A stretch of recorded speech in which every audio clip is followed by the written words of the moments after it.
Hello and welcome everybody to one of our last Redox talks for 2018. My name is Justin Phillips and I have a very special guest by the name of Nicole Dennis, and we are very blessed and privileged to be what we call Ambassador Diamonds in the Seer. And tonight we're going to talk to you about some of the benefits of using redox molecules in prenatal care, pregnancy and birth, and even post-birth.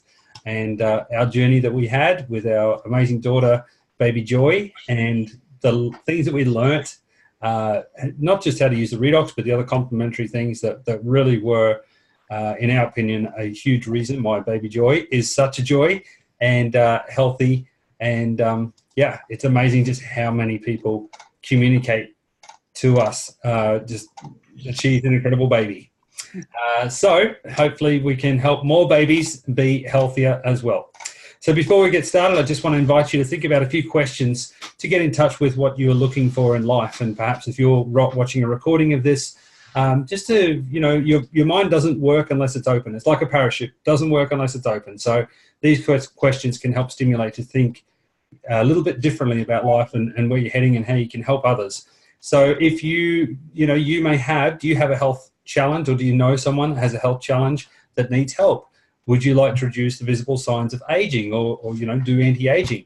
Do you need more money to do the things that you love in life? You may be an athlete looking to improve your performance, stamina and endurance, or are you looking for more time and or money, freedom, and a better lifestyle?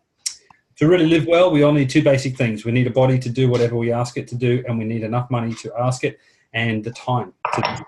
So we want you to shine bright and be your best, and we've found this technology and opportunity to be able to offer that to us. So to have that healthy body, you might be exercising, you might be watching your diet, you might be taking nutritional supplements. Hopefully you're doing all of these things. You might be doing everything you can think of, or you may not be doing anything at all. But frustratingly, no matter whatever you do as we age, our cells respond less and less effectively to all of these strategies. Our cells naturally begin to break down, producing energy and redox less efficiently and repairing themselves more slowly, which is a bit of a bummer.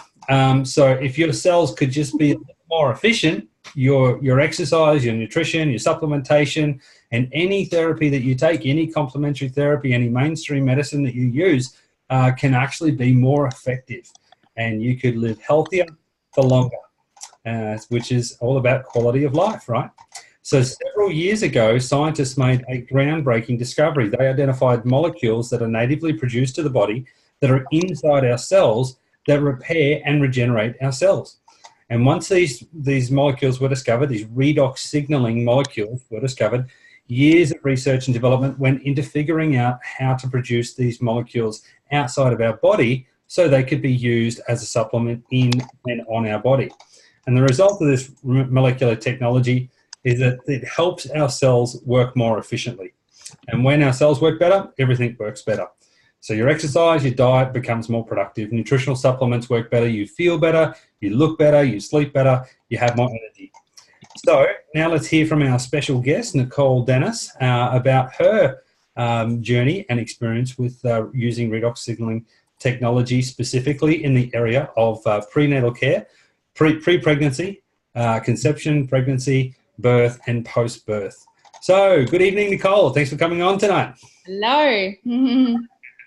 So would you like to tell us a little bit about what life was like before you started a seer? So right back in the beginning.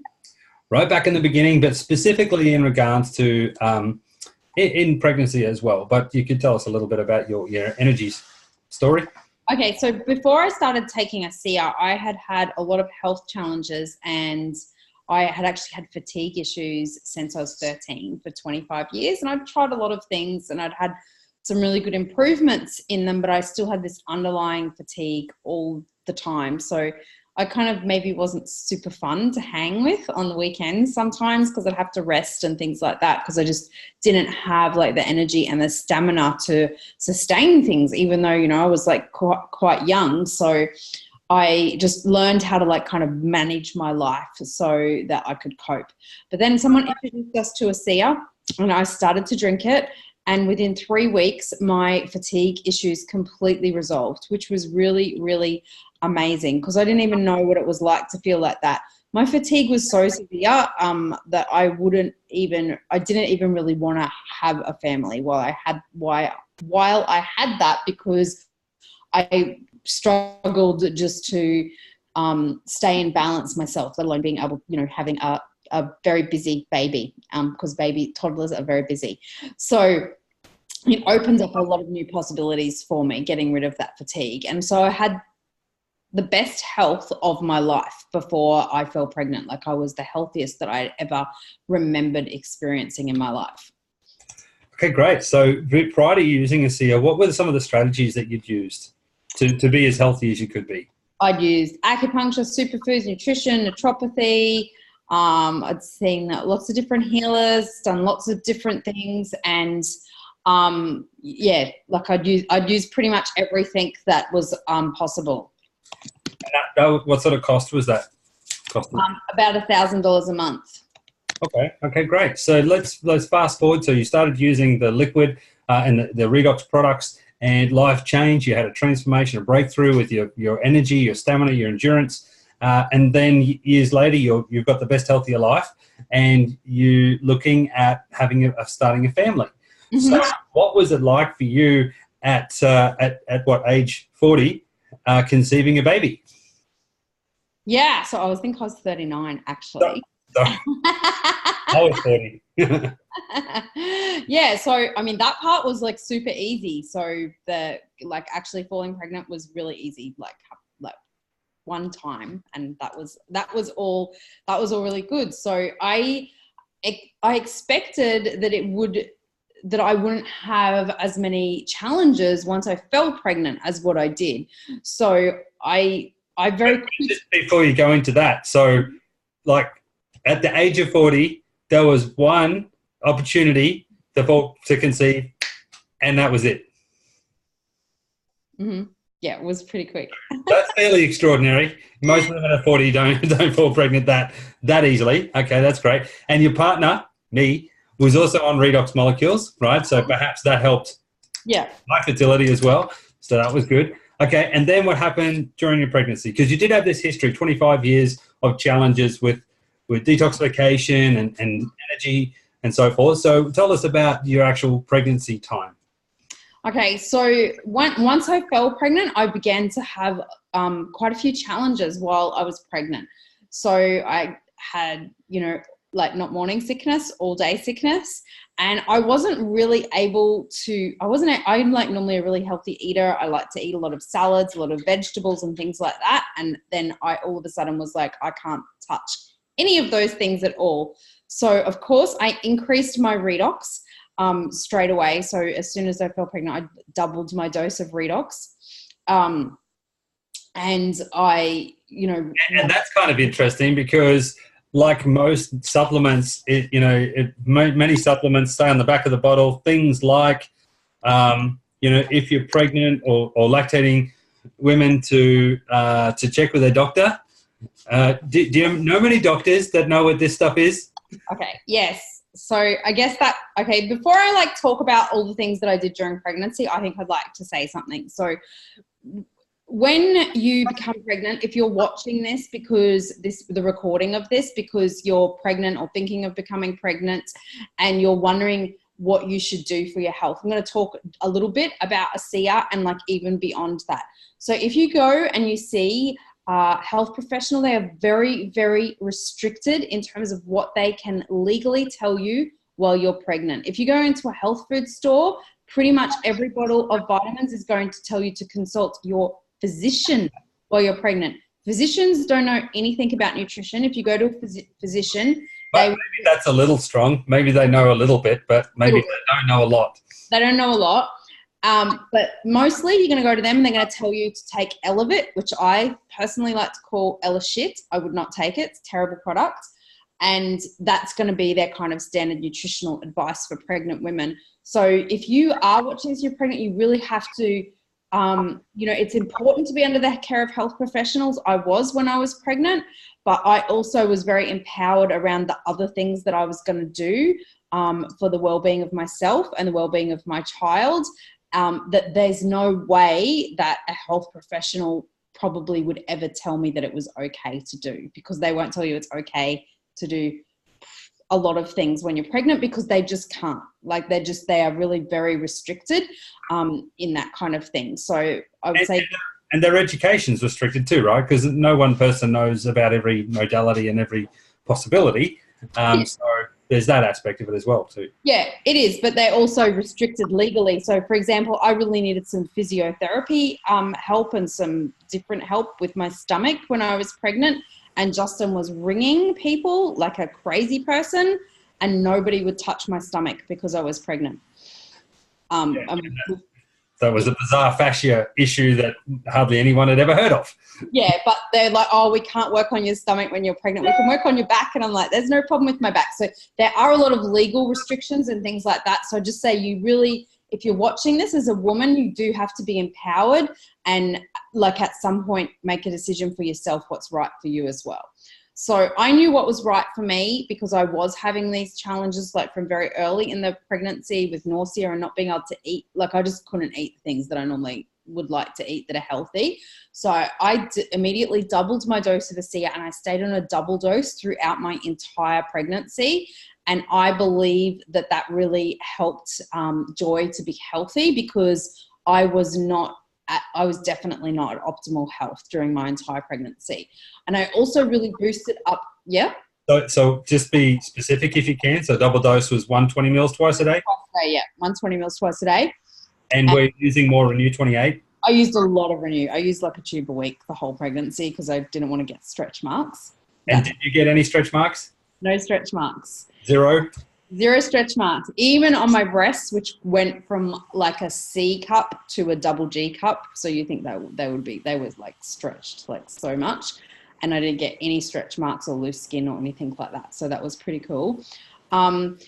And I also increased my nutritional supplementation. So I was taking whole food nutrients, not ASEA's ones, because they weren't available when I was pregnant. If I was pregnant now, I would take those. But I was also taking some additional things as well on top of that, because I just couldn't eat the food that I would normally eat. So that's what I did to kind of counterbalance that situation.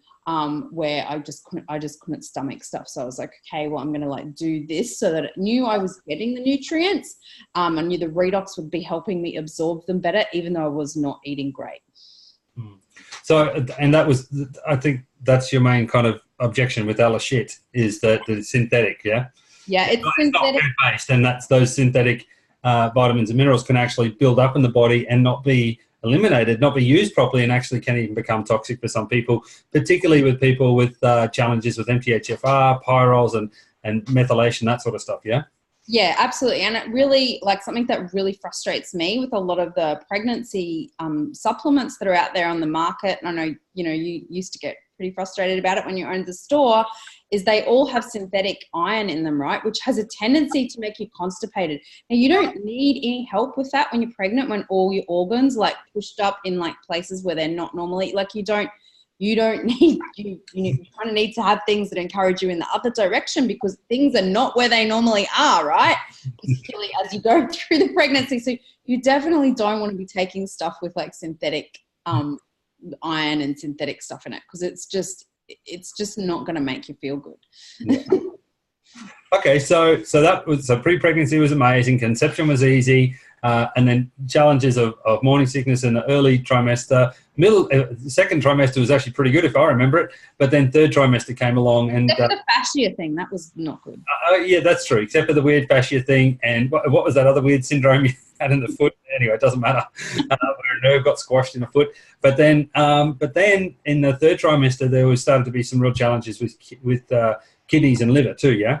Mm-hmm. Yeah. So I started to have some really. I didn't know it at the time, but I was starting to have some problems with my organs. It wasn't really showing up in the blood tests until very late in my pregnancy, and I think that's because I was drinking ASEA. I think I probably would have been hospitalized very like close towards the start of the 3rd trimester otherwise. But I actually had very severe edema. Like I would wake up every morning and I would look like I'd had anaphylactic shock. My face was so swollen. My eyes were like way back. I looked terrible. There's no photos. I wouldn't let photos be taken. I looked really, really awful. And I couldn't even walk. And the midwives were saying, oh, if you walk, it will help. But I tried it and it didn't help. It actually made my edema worse if I walked.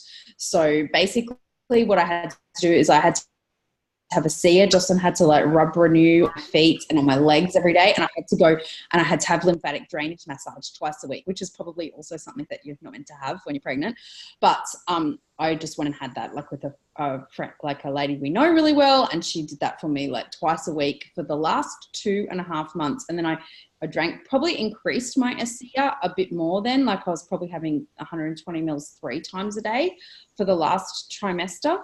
But it was very, very difficult by that point for me. And then but I ended up being able to carry the baby to term, to carry Joy to term, which was really a miracle with the state of like what my how my health was like progressing as the pregnancy progressed, or declining as my pregnancy progressed. And I was having the checkups with the midwives and everything was normal until I was 39 weeks. And then I had, some things in my blood tests that weren't good. And I went to the hospital and my blood pressure had been staying normal, even though I had like the most horrible edema. Like I was huge everywhere. Like if my dog stood on my foot, it would leave a paw print there for like a couple of 60 seconds, 90 seconds. You could still see the paw print. That's how bad my edema was. And that's a 4.5, 5 kilo dog too. Yeah. Tiny little dog. Tiny little dog. It's not a big dog. And yeah. So your blood pressure was pretty good until right at the end. Yeah. And also like in your blood there was your blood test and urine test as well. There was like extra protein and those indications that your kidneys and your liver were really struggling to maintain the balance.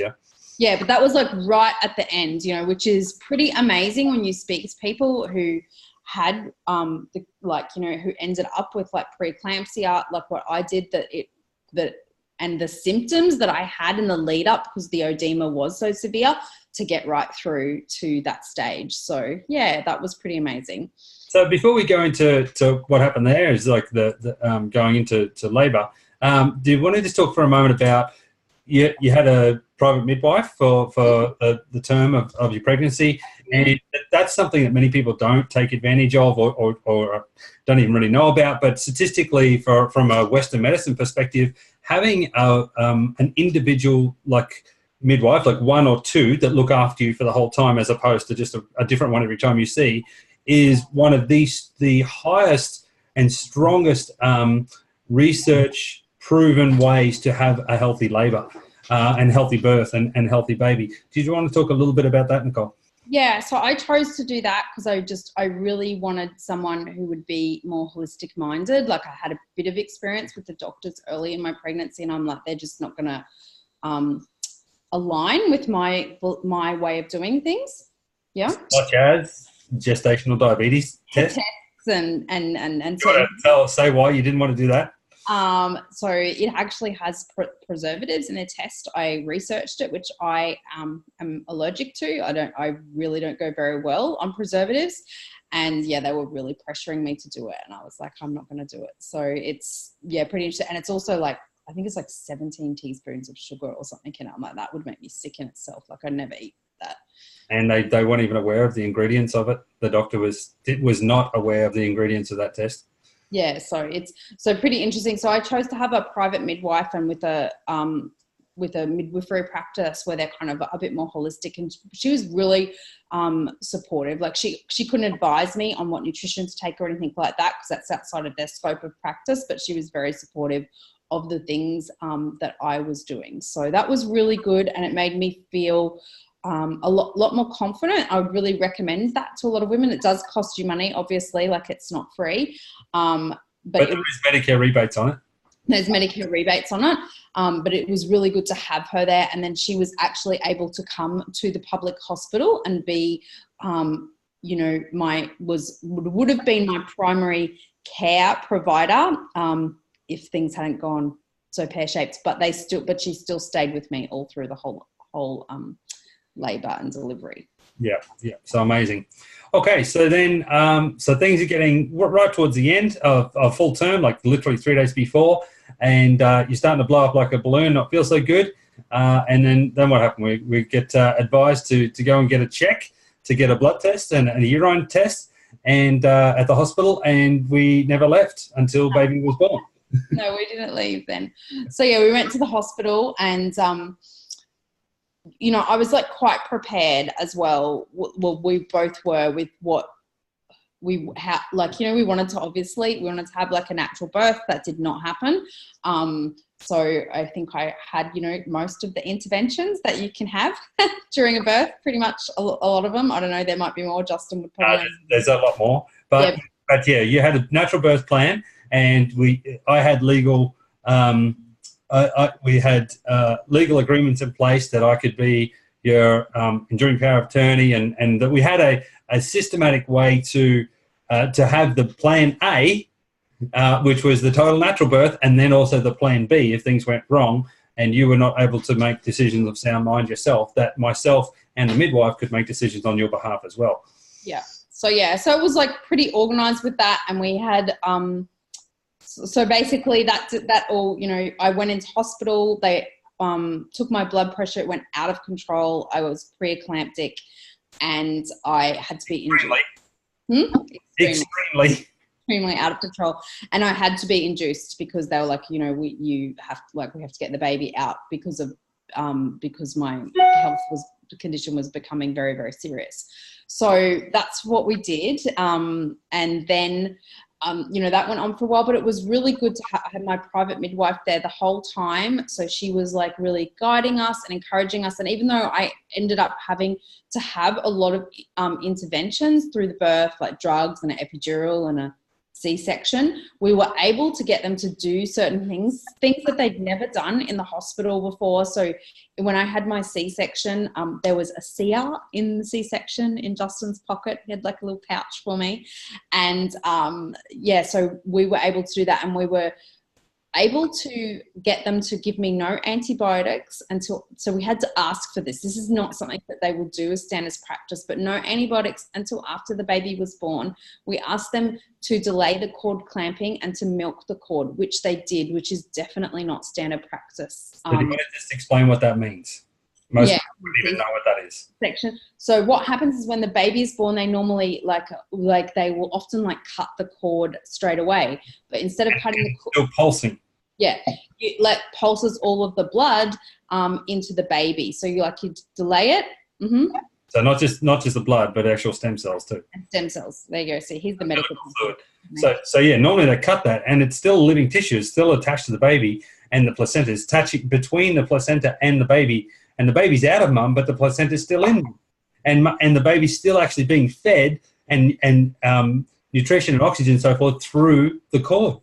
And so if you allow that to naturally evolve, what happens is the cord stops pulsing, and the fluid in the cord actually goes into the baby. And milking is when you hold the cord and you gently squeeze it and squeeze the fluid into the baby.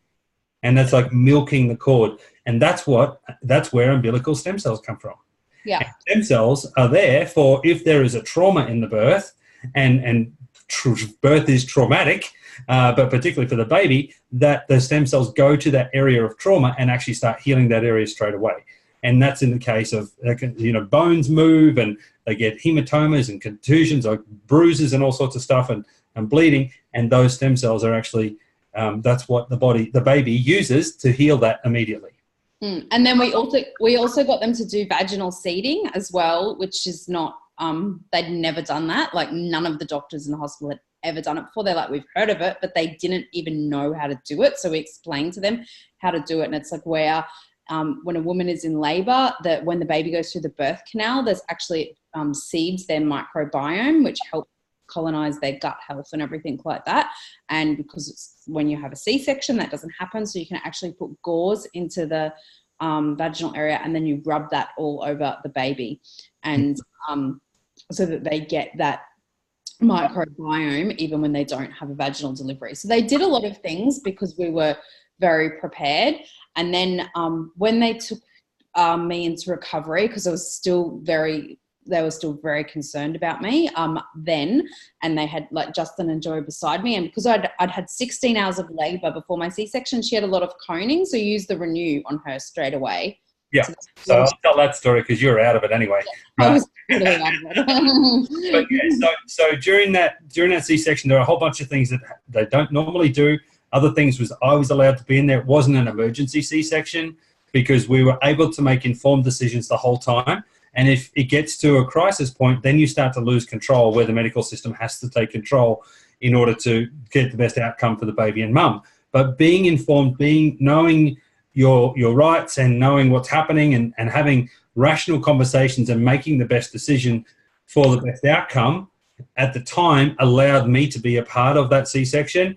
And Nicole was, she was not unconscious. She was conscious with an epidural. And so baby was actually given straight to me immediately instead of going to someone else. The baby came to me first, and then the baby then went straight to mum on mum's breast and mum's chest.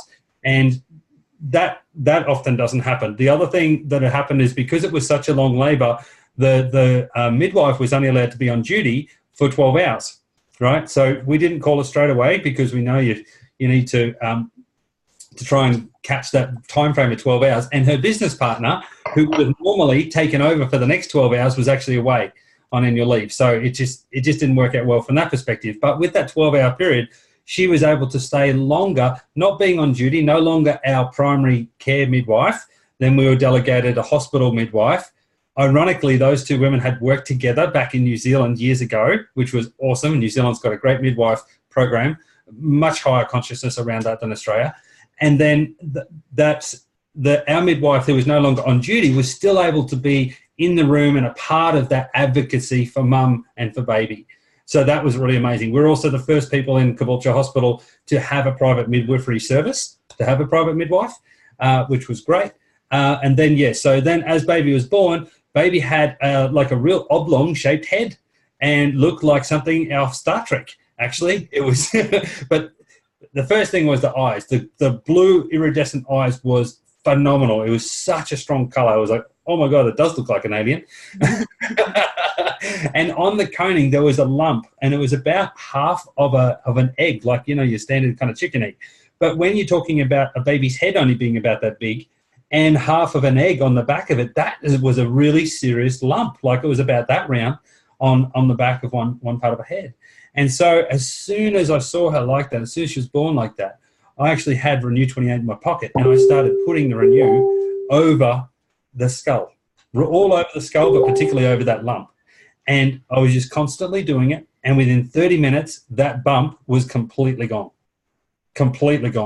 And I think that was really quite amazing as well, because the bones in the skull are moving around as the baby's being forced through the pelvis. And for Joy to be able to have that Renew on her skull and on her head so quickly after birth, I'm sure that helped with the correct formation of a cranial bones.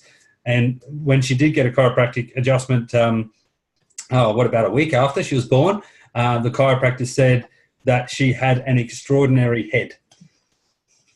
And yet one thing that was really interesting, and I don't know if this is because of Redox, I don't know why this is, but when she was first born, you know how you meant to hold babies' heads because their necks are really weak? Even like when she was like a week old, she would not let people hold her head like that. She didn't like it. She would like hold her head herself. She had a strong neck, from very, very early. Like really, people are like, but she would get irritated if you held her head. Yeah. So and we opted to do the milking of the cord and the delayed cord clamping instead of vitamin K, which is they argue that's why they need it, because in case they bleed, even though the baby's liver is not designed to tolerate that level of vitamin K at that age, but that's a different story. There's research on that, and no other injections or anything at that time as well, just at birth. But the other thing was we kept the placenta. Do you want to talk about that? Yeah, so we got the placenta encapsulated so that I could take that after birth, because there's a lot of research on that can help restore your energy. And then also had homeopathic tinctures made from it as well, which myself and Joy can use if we ever have any kind of illness. Both myself and her can use that. So we did that as well. And yeah, and restore hormones as well. So that tincture, you actually still have that tincture in case later in life, during menopause times, that you can use that tincture to help rebalance your hormones as well. Yeah. Okay, cool. So birth was incredible, but it did take a little while for your kidneys and your liver to actually readjust and to come right. So you're in hospital for a while. That was pretty scary there for a bit. But baby Joy was exceedingly healthy, yeah? Yeah, she was completely healthy. She could have gone home a few hours after her birth, but I had to stay in the hospital. She didn't have any issues at all, which was pretty amazing considering that, I was having a lot of issues. I actually went into organ failure, my kidneys and my liver. So yeah, that was it. It's pretty interesting that she was able to just be completely healthy. So while I was in the hospital, I had the ASEA brought up to the hospital, and I was drinking, quite a lot every day. Personally, I didn't tell the doctors that I was drinking it. I just took it. I was on a lot of medication that I really did have to take at that time because of my organs and my blood pressure. But I just basically took the ASEA and took some other things, and I didn't let them know about it. Okay, and so then post-birth, then there was a lot of use of Renew for baby Joy. So any scratch, bump, anything at all, Renew is the first thing we went to. Yeah. And particularly for, also, do you want to talk about breast health and Renew 28? Sorry, about what? About breast. Oh, yeah, so you can, I used it as well every day on my breasts, and I never got mastitis or anything like that. So I used it every day. So I think that was super, super helpful in not having any, because as well, because my breasts got so enormous as well. It was kind of amazing that I didn't have many challenges because they were ridiculous. They were very heavy. That was a challenge. But yeah, so that was really amazing that was able to do that as well. Yeah. Okay, great. And then, so as baby Joy got older and she was using, she had teething issues. Do you want to talk about Renew 28 and teething? Yeah, so when teething, we would rub it on the outside of her cheeks and on her gums, and she's only had really bad teething once, and all she wanted was a ASEA spray. So she would just lie there and get us to spray the ASEA all the time. And now she's nearly 2, and she doesn't drink ASEA every day, but she asks for it when she wants it. And sometimes when she wants it, if she's feeling a little bit off color or something, she'll drink a lot. She'll drink 120 mils, 150 mils in one go.